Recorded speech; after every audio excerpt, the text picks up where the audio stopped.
गजाननं भूतगणादिसेवितम्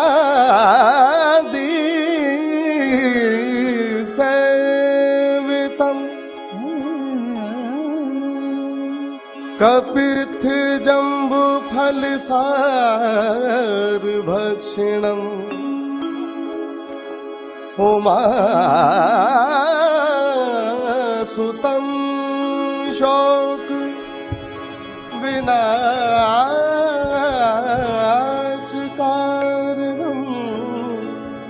नमामि विघ्नेश्वर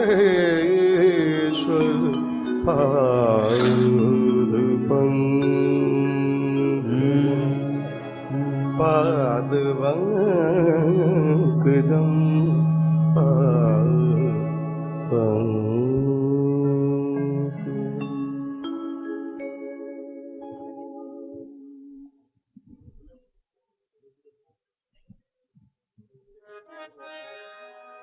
गणपति आयो रे लाल घर, गणपति आयो रे,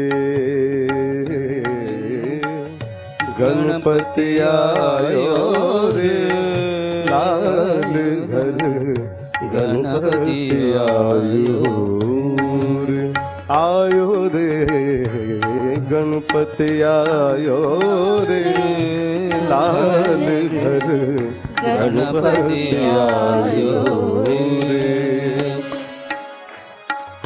भोला गए कैलाश कैलाश कैलाश, भोला गए कैलाश गुराश नान रचायो रे, आयो रे गणपति आयो रे लाल घर, गणपति आयो रे। भोला गए कैलाश कैलाश कैलाश, भोला गए कैलाश गुराश नान रचायो रे, आयो रे गणपति आयो रे लाल घर, गणपति आयो रे।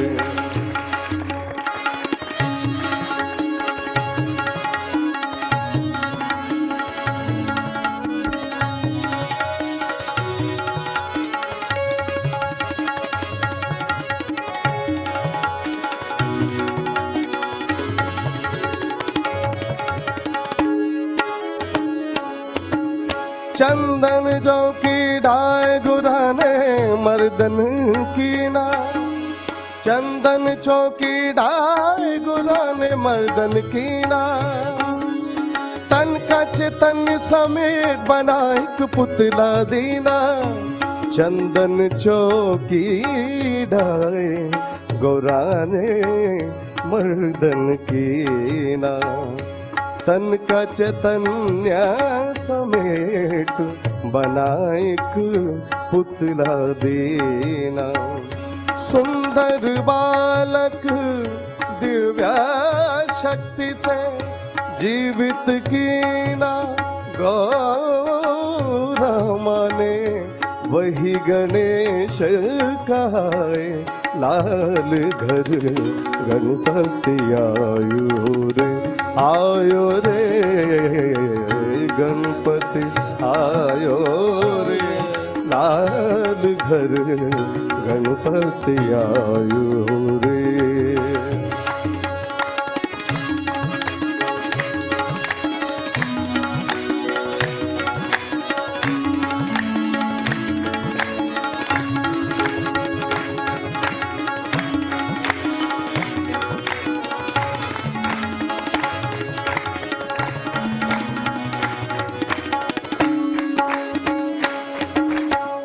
किस लाडले ने तुझे जन्म दियो है, किस लाडले ने तुझे जन्म दियो है, जन्म दियो है तुझे, जन्म दियो है, जन्म दियो है तुझे, जन्म दियो है।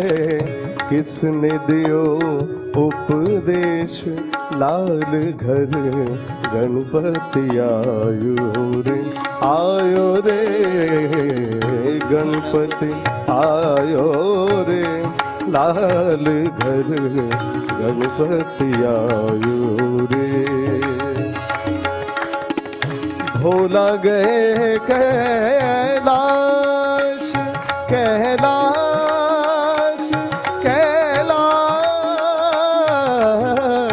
भोला गए कैलाश, गोराश लाल रचायो रे, आयो रे गणपति आयो रे, लाल घर गणपति आयो रे।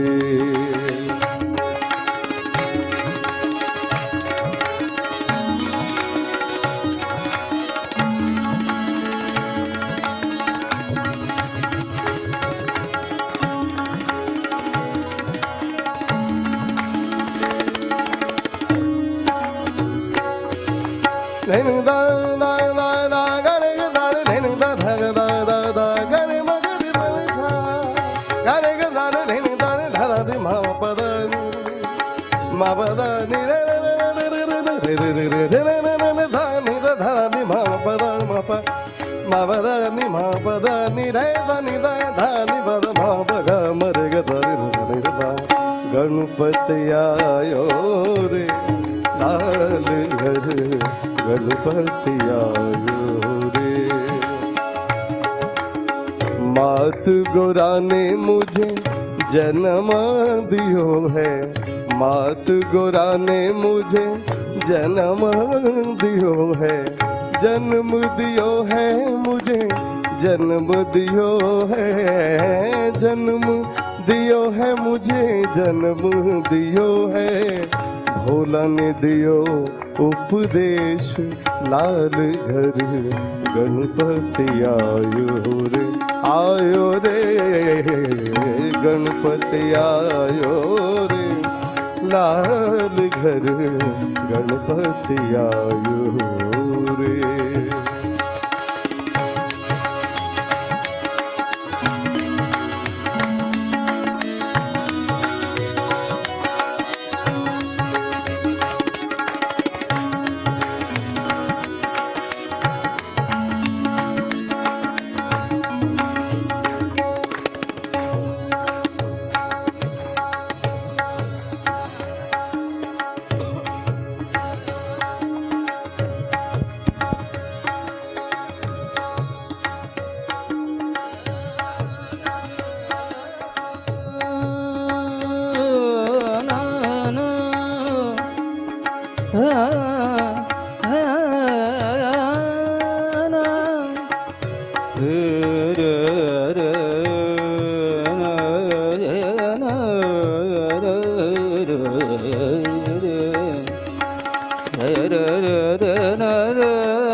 दुलारे निर्मल माँ के बेटे प्यारे, निर्मल माँ के बेटे प्यारे। काट दो सारे कलेश, लाल घर गणपति आयो रे, आयो रे गणपति आयो रे, लाल घर गणपति आयो रे। भोला गए कैलाश, कैलाश, कैलाश, भोला गए कैलाश, आकाश गुराश लाल रचायो रे आयो रे गणपति आयो रे लाल घर गणपति आयो।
జై శ్రీ మాతాజీ. ఈరోజు ఉదయం ధ్యాన కార్యక్రమానికి వచ్చేసిన అందరికీ స్వాగతం. ముందుగా శ్రీ మాతాజీకి ప్రణామం చేసుకుని కుండలిని జాగృతి చేసుకుని బంధం తీసుకుందాము.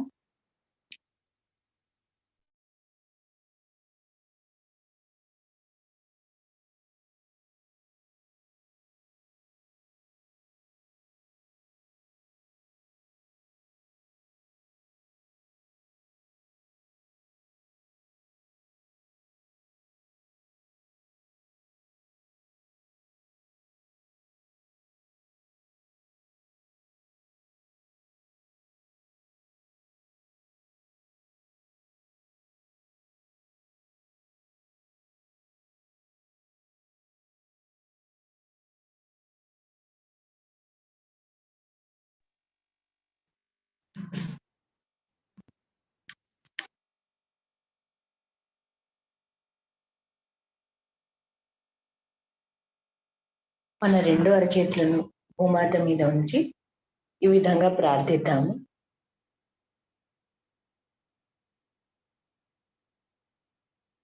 అమ్మా భూమాత, దయచేసి మా సూక్ష్మ వ్యవస్థలో ఉన్న ఆటంకాలన్నింటినీ తొలగించి మాకు ధ్యాన స్థితిని ప్రసాదించండి అమ్మా.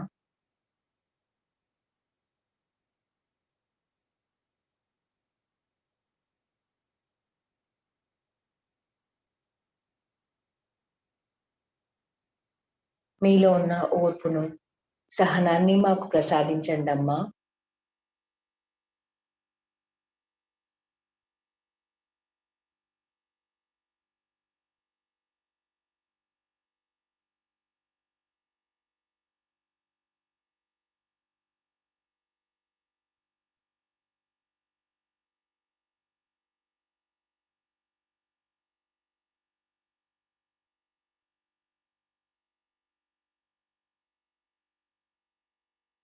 श्री माताजी, साक्षात मेरे श्री आदि भूमाता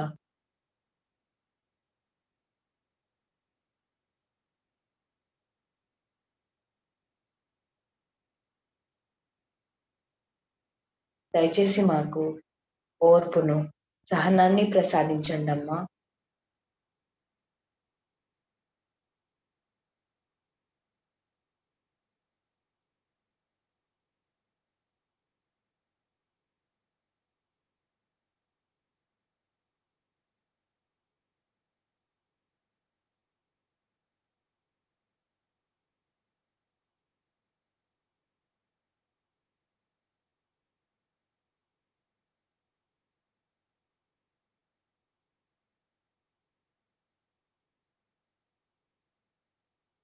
నెమ్మదిగా మన రెండు అరచేతులను శ్రీ మాతాజీ వైపు నుంచి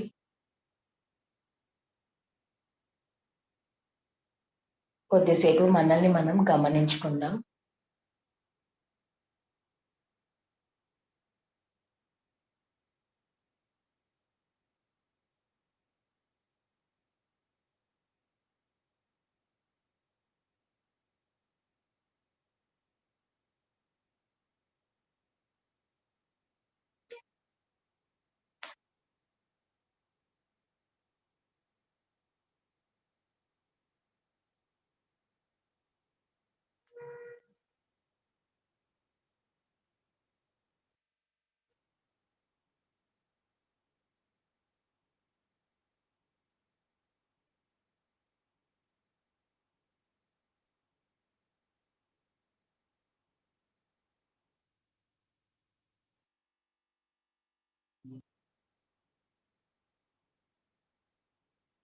నెమ్మదిగా ఇప్పుడు 3 మహామంత్రాలు శ్రీ గణేశ మంత్రం తీసుకుందాము.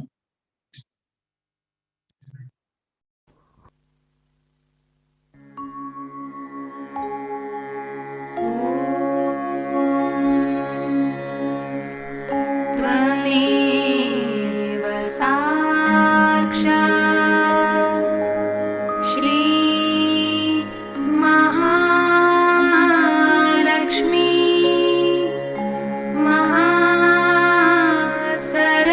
महासरस्वती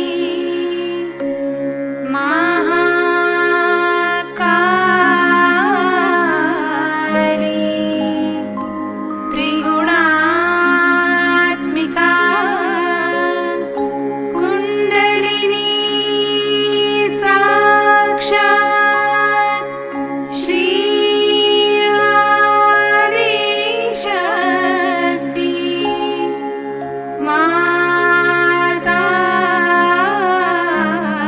माताजी श्री निर्मला देवी नमो नमः।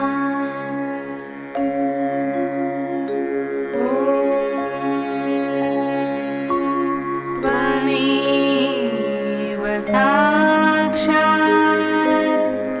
श्री कल्की साक्षात् श्री आदिशक्ति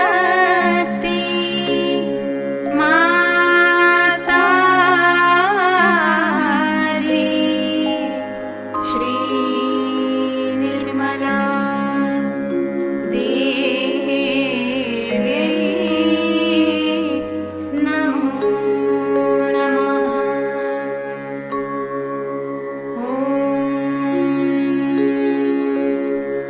त्वमेव साक्षात् श्री कल्की साक्षात् श्री सहस्रार स्वामिनी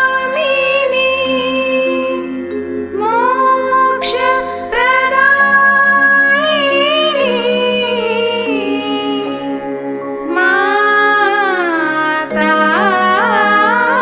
माताजी श्री निर्मला देवी नमो नमः।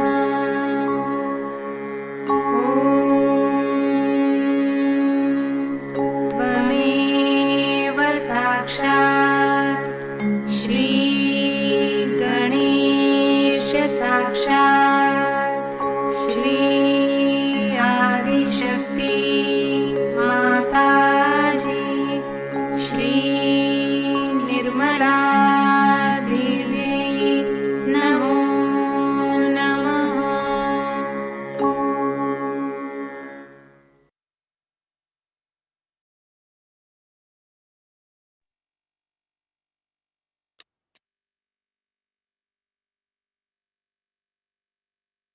ఇప్పుడు మనం మన ఎడమ అరచేతిని శ్రీ మాతాజీ వైపు, కుడి చేతిని భూమి మీద ఉంచుతాము.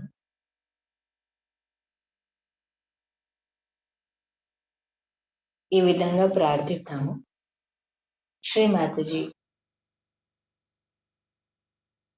దయచేసి మా ఎడమ భాగంలో ఉన్న సమస్త దోషాలను, ఆటంకాలను భూతత్వం ద్వారా తొలగించండి అమ్మా.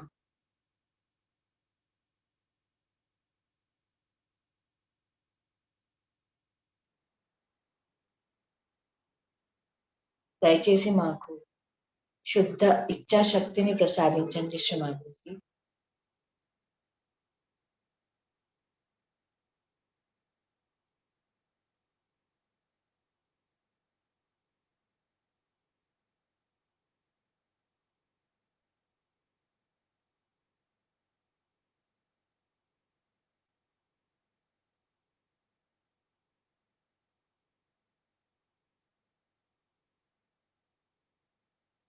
మీ పట్ల అనన్య భక్తికి అవరోధాలుగా ఉన్న అన్ని ఆటంకాలను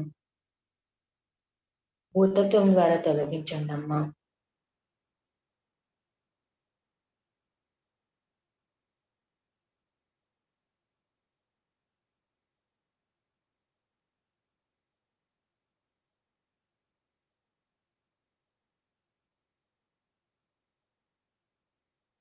సాక్షాత్ మీరే శ్రీ మహాకాళి మరియు శ్రీ భైరవనాథ్.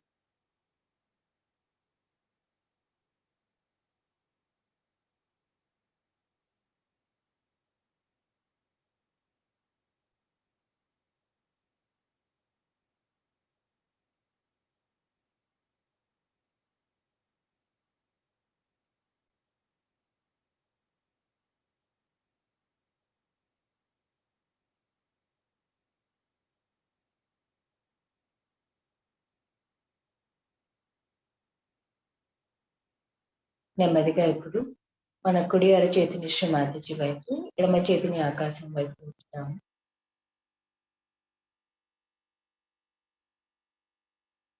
శ్రీ మాతాజీ,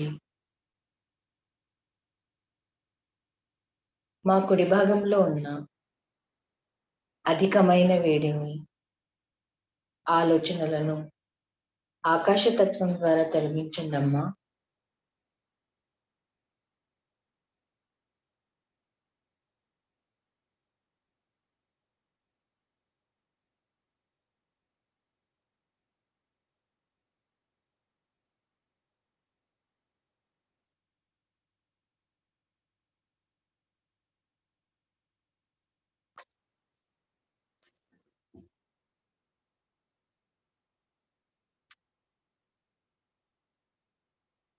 శ్రీ మాతాజీ, దయచేసి మాకు నిర్మల చిత్తాన్ని ప్రసాదించండి అమ్మా.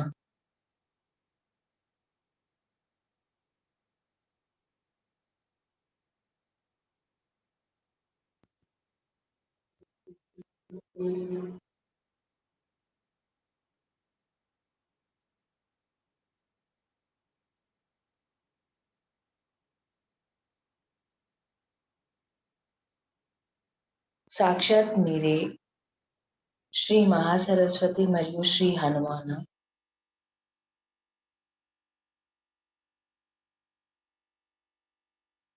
దయచేసి మా కుడి భాగంలో ఉన్న అన్ని అనవసరమైన ఆలోచనలను ఆకాశతత్వం ద్వారా తొలగించండి అమ్మా.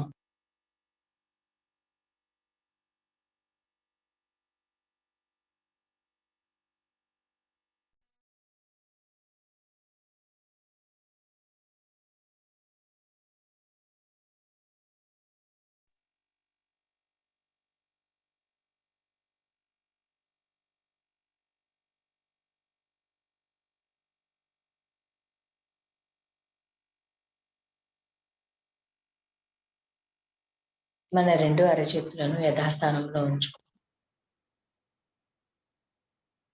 శ్రీ మాతాజీ,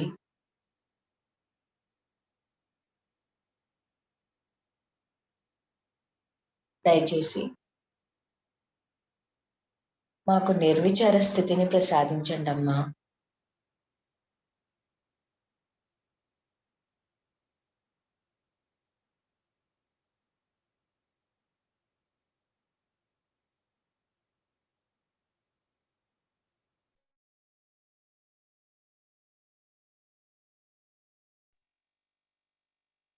సాక్షాత్ మీరే శ్రీ మహాలక్ష్మి మరియు శ్రీ గణేష.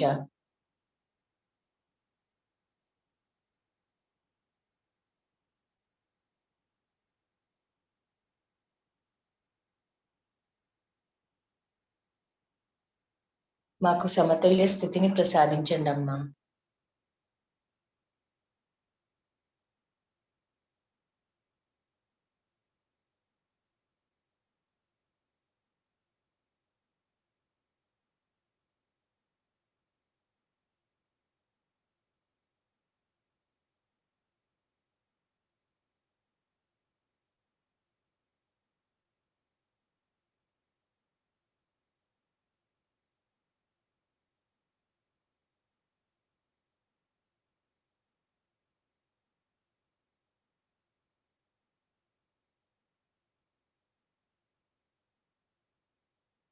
శ్రీమాతాజీ, దయచేసి మాకు నిర్విచార స్థితిని ప్రసాదించండి అమ్మా.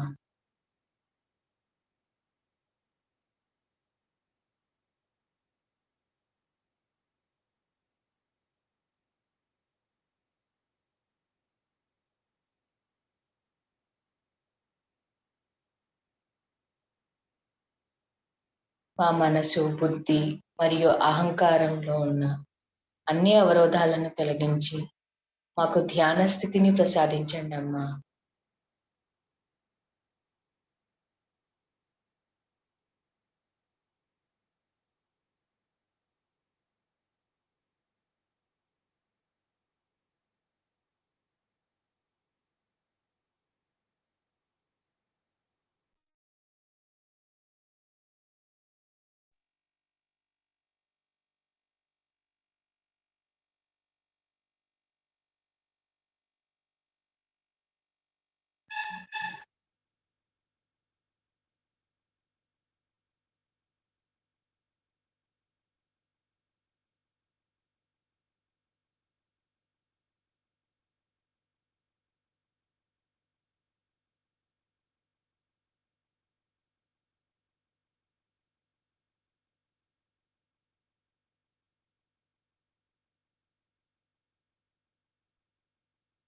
కొద్దిసేపు మన చిత్తాన్ని సహస్రారంలో ఉంచుకుని మనల్ని మనం గమనించుకుందాం.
జై Shri Mataji.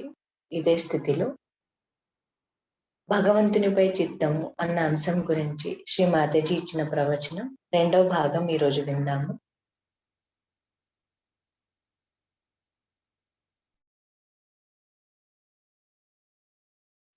The problem that exists with us is that we don't want to see that this machinery is now shaking. We have to have another system, a parallel system that will crush this stupid machinery which is taking us downward and downward and down.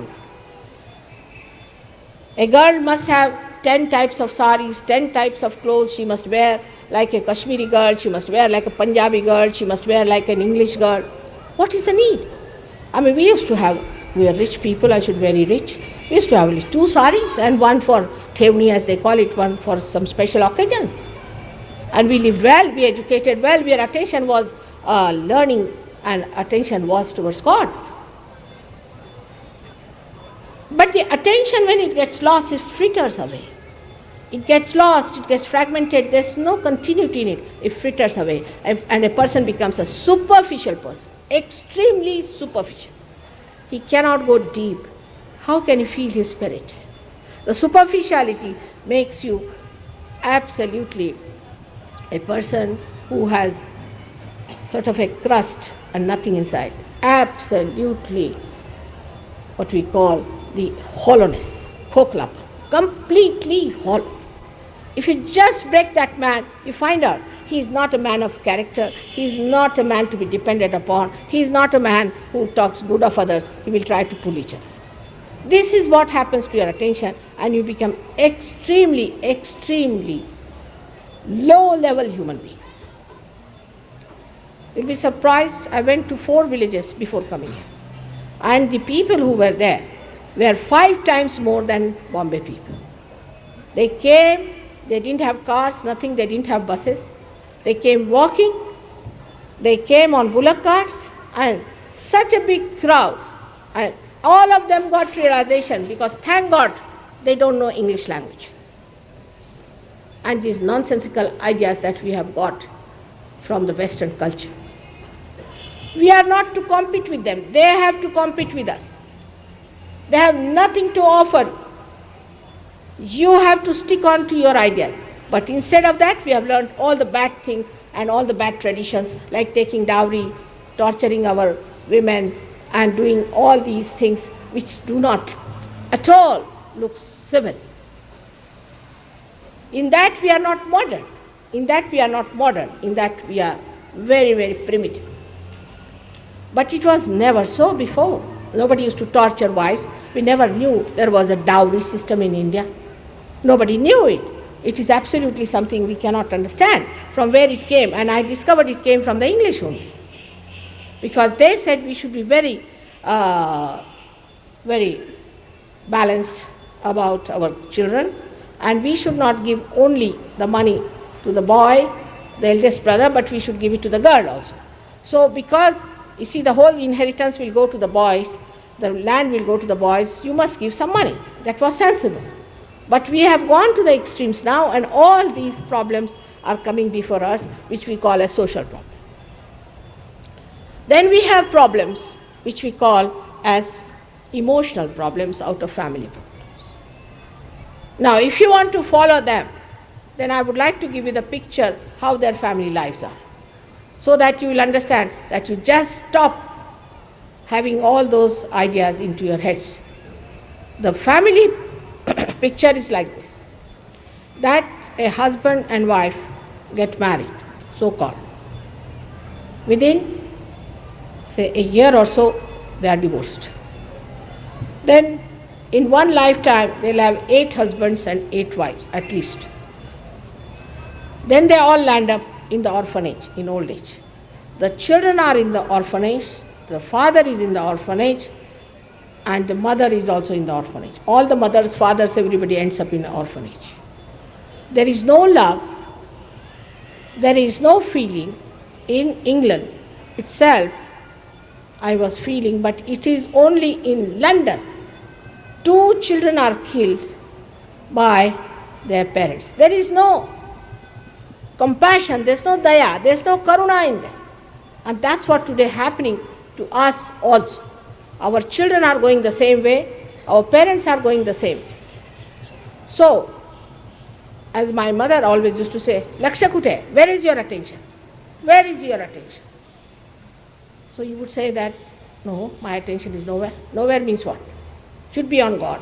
Where is your attention? Should be on God. Deva kade laksha theva. Keep attention towards God. Where is your attention? Even when they taught music, they used to say, first, think of God. Anything they did, think of God. When you think of God, you don't think of other nonsensical things, but sensible things. And that is how our attention frittered away. Because when the attention comes out, it attacks the modern. Because there's a challenge. As a result of that fight, the attention breaks into fragments. There's no fragmentation is there. Your attention is not collected. You don't know where you are moving. You can't see anything, you don't understand. You ask them one question, they don't know, they've forgotten. What is your father's name? Oh, I don't know. What's my father's name? This is the situation which they are facing. You have no idea as to what hell they are living into. And if you want to take yourself and your children into that hell, follow them. But it doesn't mean that you go to these bhajis and give them money, or go to these horrible gurus. It doesn't mean that either. It never means that. You avoid that nonsense, because your parents were stupid to go to these gurus. These have started only 100 years back. We have never known such people before. These bhondus we never knew. 100 years back nobody talks except for Nanaka, who has said it that these bhondus must be avoided. Sadguru che lakshan hai, and all these things have been written by Ramdas. But who reads Ramdas? Because he was a Brahmin, non-Brahmins won't read. Who will read Tukarama? Because he was a non-Brahmin, Brahmins won't read him.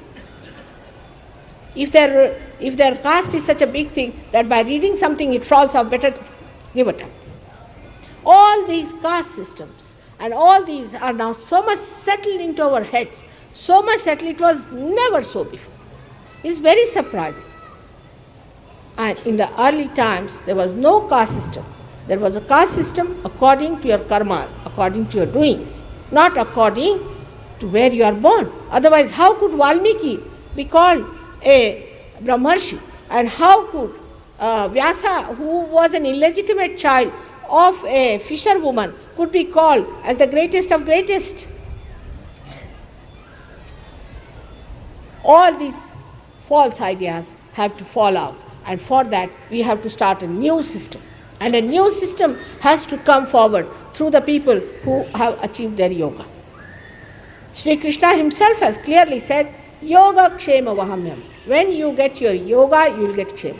Always he has said about yogis. He has used the word yogis for that. These yogis have to come that, and as you read in the Pasayadan just now, you have heard about it, that the forests of these great people who are kalpatarus, who are the givers of your desires, will be walking. These are the yogis. And the oceans of this talking nectar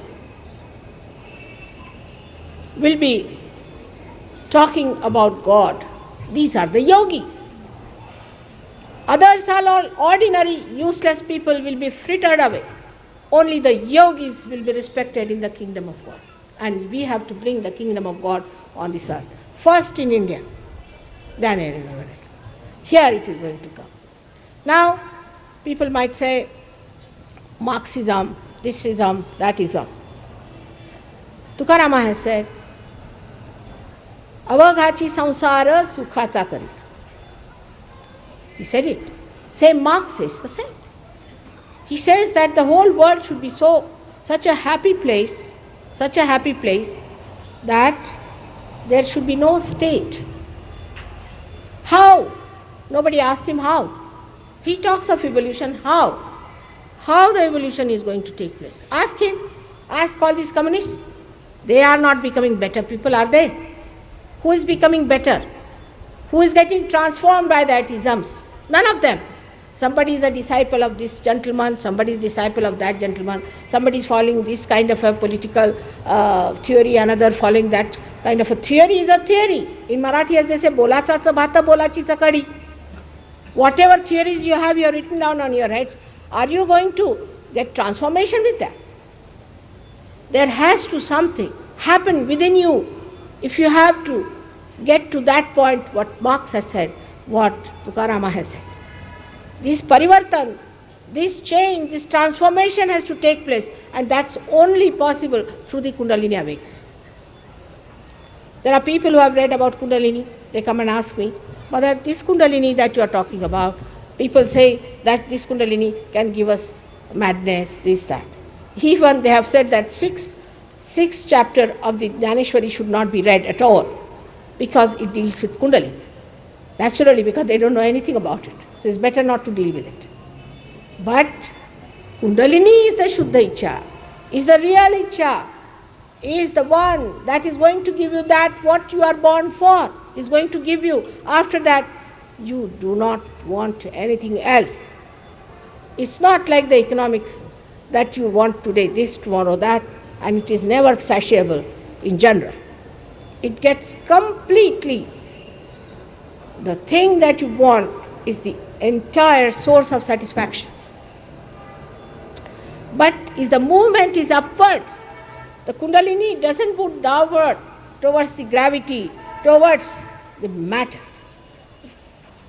It comes up. It moves upward and pierces through this fontanelle bone area, and you get your self-realization. This is what you should ask from any guru. All the rest of it is useless. How can you pay for it? Can you show rupee to that Kundalini? It's a living process of the living evolution which has to take place. You have to achieve the epitome of your life by this. How are you going to do it? Are you going to do it by standing on your head? Any living process like a sprouting of a seed, how do you do it? You put the seed in the Mother Earth and she has the power and she just sprouts it. In the same way it has to happen that it should sprout. In that same manner it should sprout spontaneously. Sahaja. Saha, with your born. This is born with you. To get this yoga is your birthright. Get it. And for Indians it's a special blessing that they get it very fast, just like their independence, without any effort, without much struggle, I should say. Others have struggled much more than us. Then you get that, you also lose it very fast. So, those people who understand Kundalini, understand the essence of everything, and they understand that all the religions are on one essence. They are the flowers of the same tree. Stupidly we are fighting here. Christ has said, those who are not against us are with us. Who are those? Christians don't want to find out. Now they are after Christ's life. Hindus don't want to know about it. There is no greatness of art. I would say now there was a problem in Aurangabad and the people attacked. They should not have attacked, all right. But we have to understand what has happened in this war, where we have gone wrong. We should see our mistakes.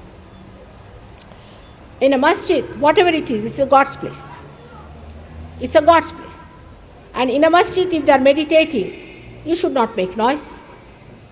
If you are insulting that, you are insulting Vithala himself. In the Vithala Mandir, you have a different type of arti, all right, have it. In that arti, if somebody starts doing discotheque dance, how will you like it?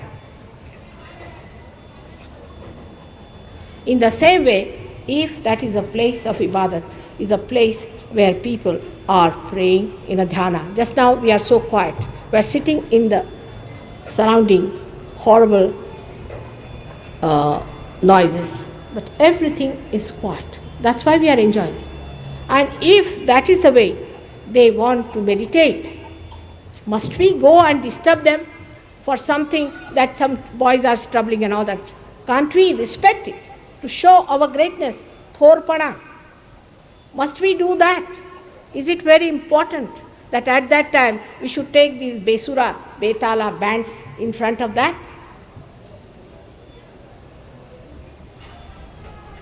Why don't we see that we also must respect whatever is God everywhere?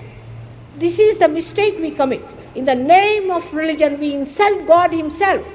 When they say Allahu Akbar, they mean Virat, means Sri Krishna itself. If you come to Sahaja, you will know that they are all related to each other. That Muhammad Sahab was nothing else, Mahamedha. He was the Dattatreya himself. This is the Medha. And he is settled down there. I know he was given poison and he was tortured. And the same thing when we are doing to it by saying that Muhammad was wrong. He was not wrong. Who was wrong are the Muslims. Who was wrong is the Hindus. Who was wrong are the Christians. They are all against all these prophets, all these great incarnations and bringing bad name to them. Let us start understanding.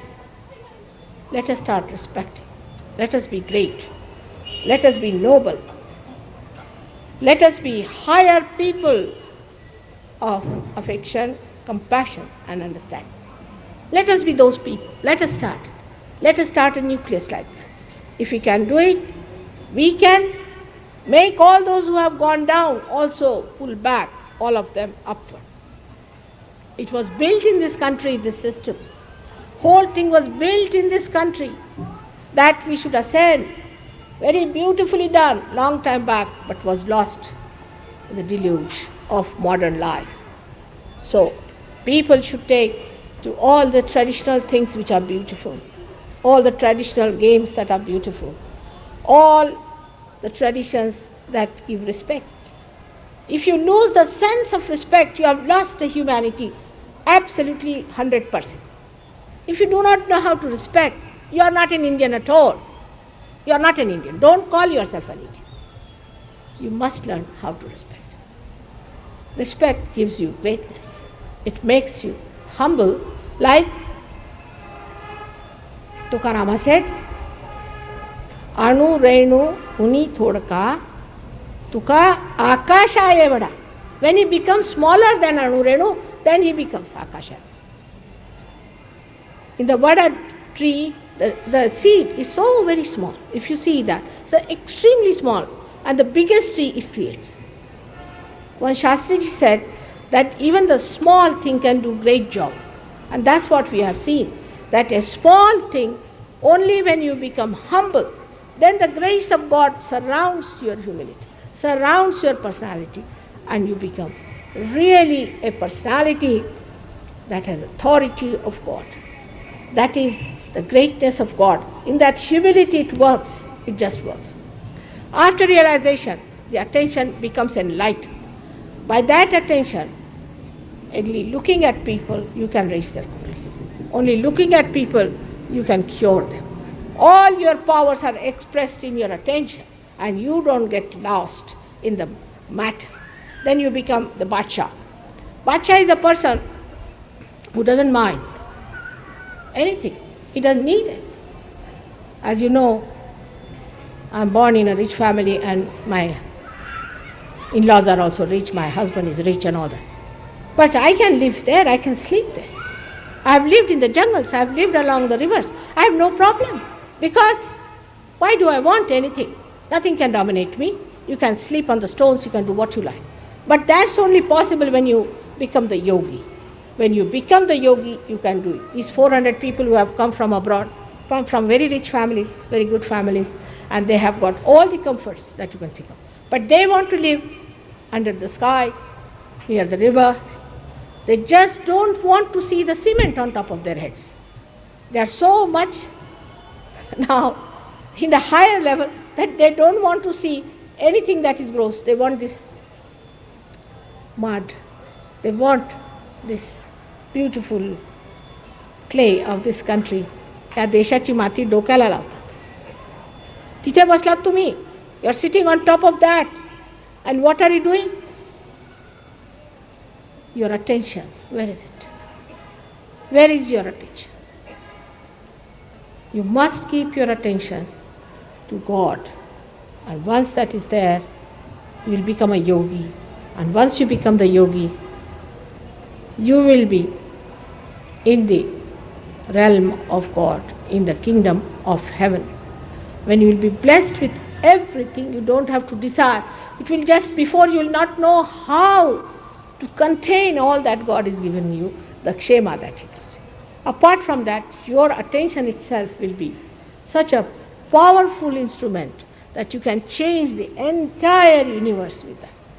Why, I beg of you, because you are Indians. You are born in this country because of Purva Sukrutas, because what you have done in last life. That's why you are born in this great country. But it's like those who have teeth don't have the chanas to eat, and those who don't have teeth have got the chanas. It's like that. The situation is very bad. You are the ones who can become the greatest yogis, but you do not. But the Western people who do not have any idea about holiness, about auspiciousness, nothing. They are so ignorant. They shoot off much faster than you can. So I have to make a humble request to you that do not get enamored by this attention that goes to any matter. But matter itself is made by God. So despite the fact human beings got involved into the material advancement, it is today helping us in Sahaja Yoga in a very great way. For example, this mic is important. It is also useful for carrying my vibrations. It carries vibrations. Camera shows all the light around me and shows all the kinds of forms I have. So, whatever you may try, the divine will sparkle through that matter also. and will establish the existence of divinity. But if you cut out the divinity out of the matter, you will be hit hard and you will be submerged in the greater ocean of ignorance and filth. So keep divinity at your heart and then deal with matter. And then you will understand what is the use of this matter and what one has to do with it. Tomorrow in Hindi, I'll be talking about the rest of it, about the truth, because today I've talked about Chit. Tomorrow I'll be talking about the truth, Sat Chit Anand.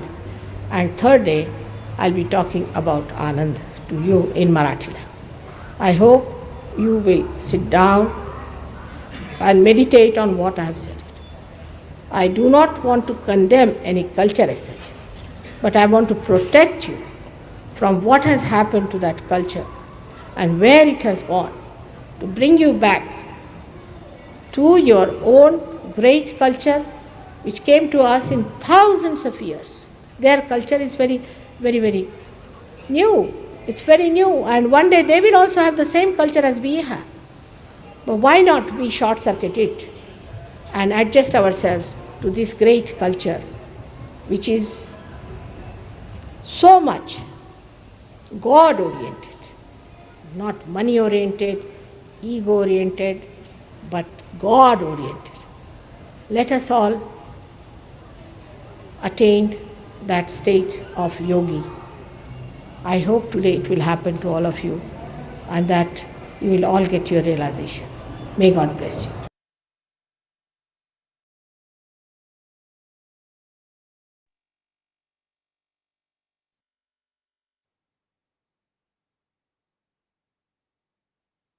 దేశమాతజీ, కొద్దిసేపు మనం ధ్యానంలో ఉందాము.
దేశమాతజీ,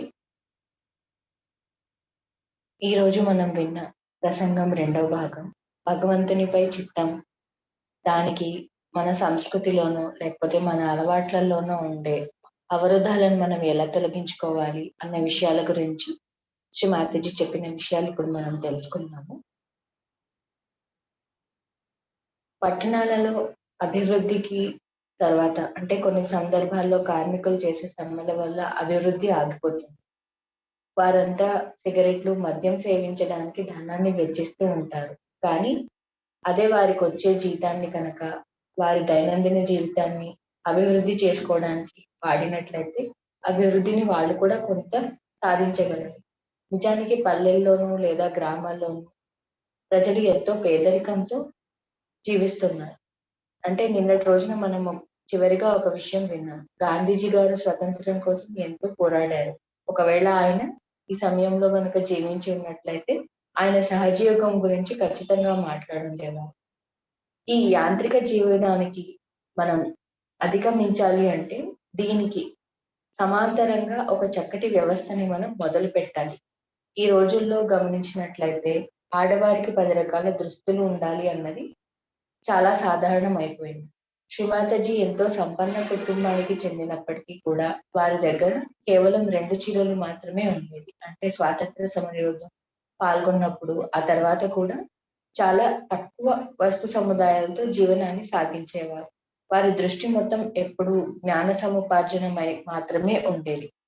అలాగే భగవంతునిపై మాత్రమే ఉంచడం వల్ల వాళ్ళు ఎంతో అభివృద్ధిని సాధించారు.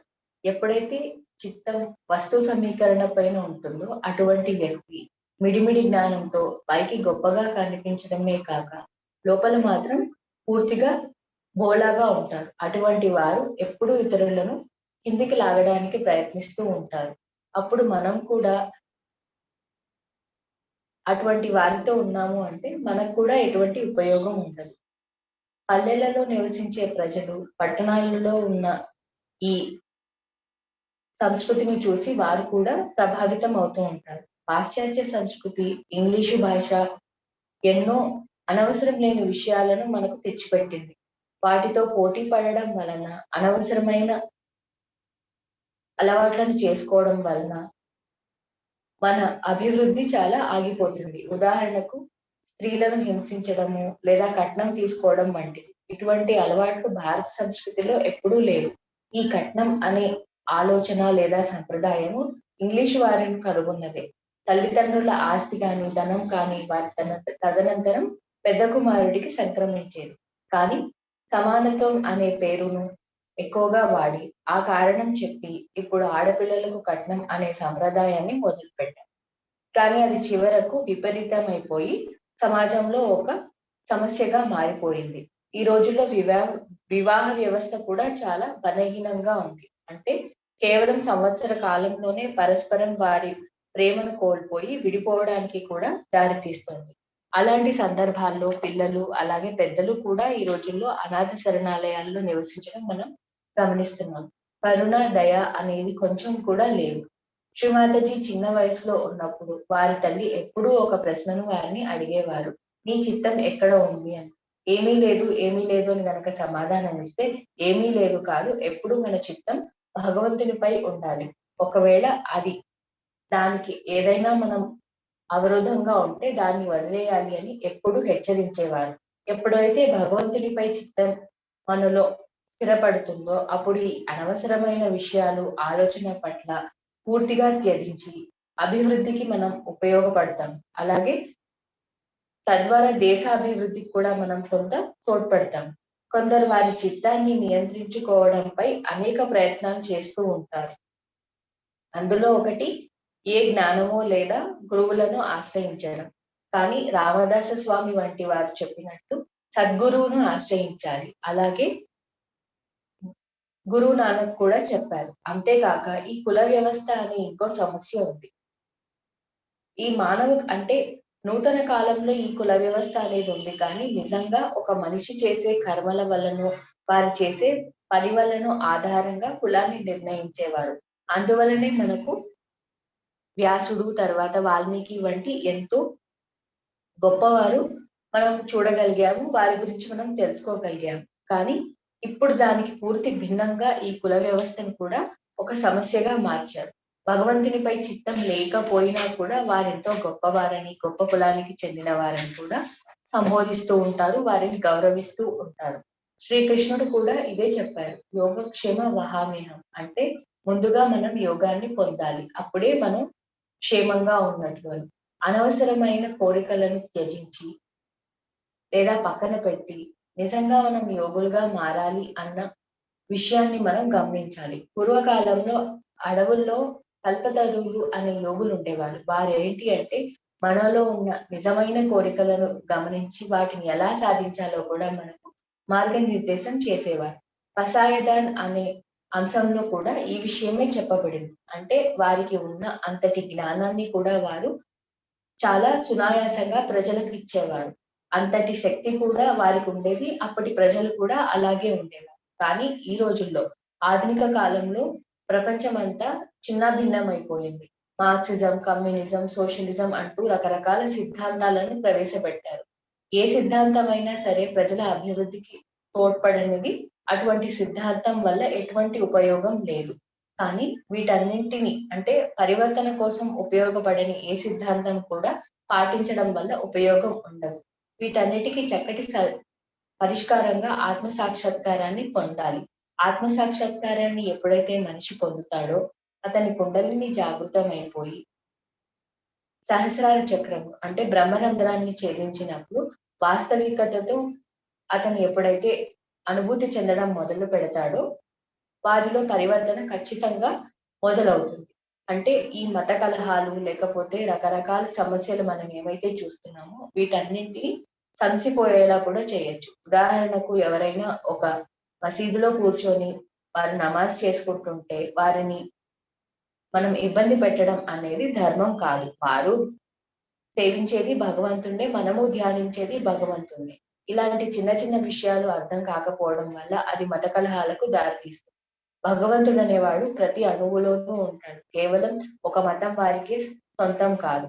అలాగే లాల్ బహదూర్ శాస్త్రి కూడా ఎన్నోసార్లు చెప్పారు, చాలా చిన్న విషయం కూడా కొన్నిసార్లు పెద్ద సమస్యకు దారితీస్తుంది. కానీ అదే పెద్ద సమస్యను చాలా చిన్న ఉపాయంతో నెరవేర్చుకోవచ్చు. దీనికి ఉదాహరణగా మనం ఇంకొక విషయం గమనించవచ్చు. ఒక చిన్న విత్తనాన్ని మనం చూస్తాము, కానీ దాన్ని గనక మనం సరిగ్గా పోషించగలిగితే అదే మహావృక్షం అవుతుంది. కాబట్టి మనలో ఉన్న ఈ మిడిమిడి జ్ఞానాన్ని వదిలేసి అనవసరమైన విషయాలను పక్కన పెట్టేసి భగవంతునిపై పూర్తిగా మన చిత్తాన్ని ఉంచాలి. అయితే మరి మానవ జీవితానికి వస్తు సంపదకు ఎటువంటి సంబంధం లేదా అన్న ఆలోచన కూడా వస్తుంది.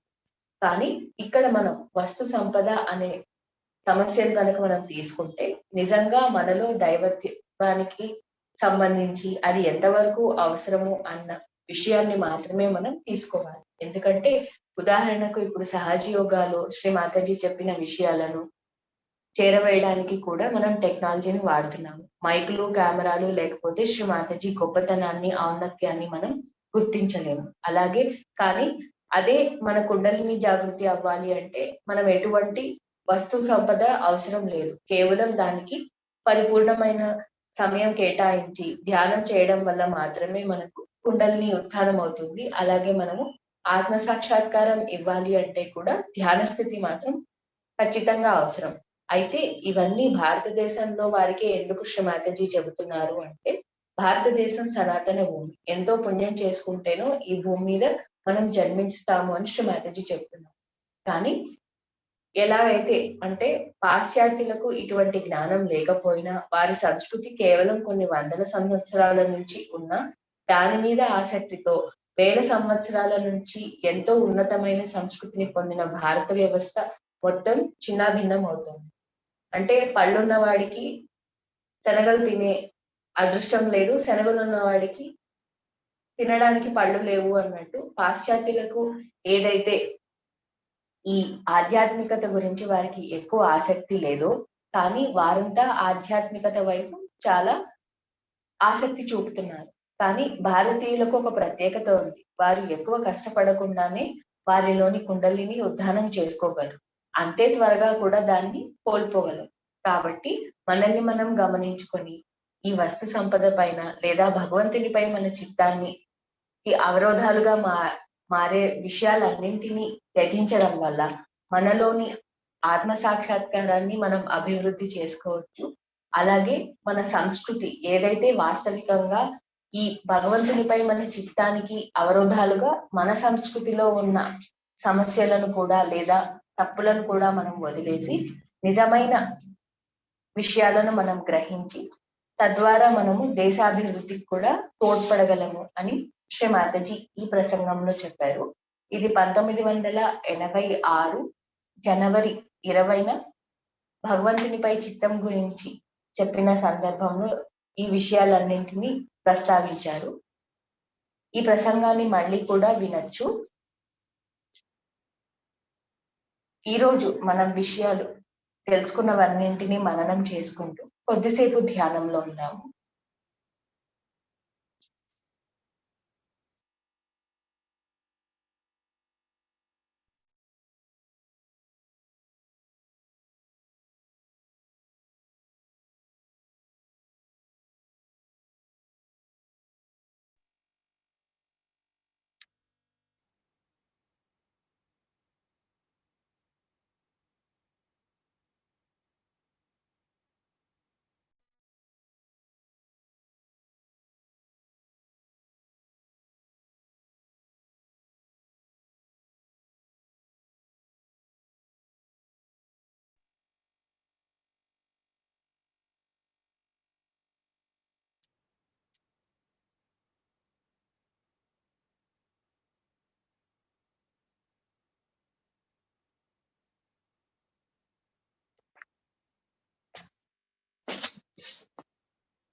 జై శ్రీ మాతాజీ. మన ఆత్మ సాక్షాత్కారాన్ని స్థిరపరచుకోవడానికి, ధ్యానాన్ని అభివృద్ధి చేసుకోవడానికి ఎన్నో విషయాలను మనకు విశదంగా తెలిపినందుకు శ్రీ మాతాజీకి హృదయపూర్వకంగా కృతజ్ఞతలు తెలుపుకుందాము.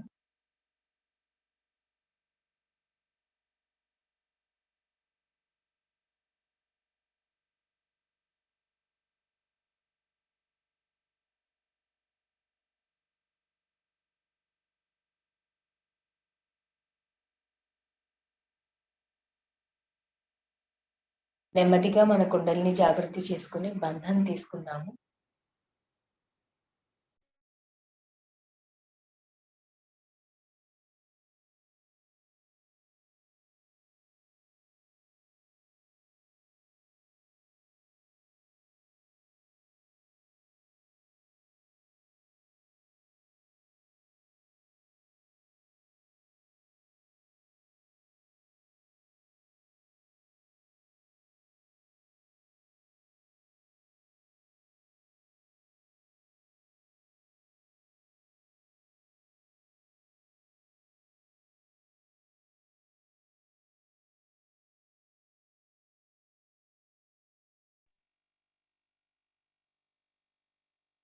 ఇప్పుడు కొద్దిసేపు మ్యూజిక్ కొనసాగుతుంది. తిరిగి రేపు ఉదయం 5:30 గంటలకు జరిగే ధ్యాన కార్యక్రమంలో కలుద్దాము. జై శ్రీ మాతాజీ.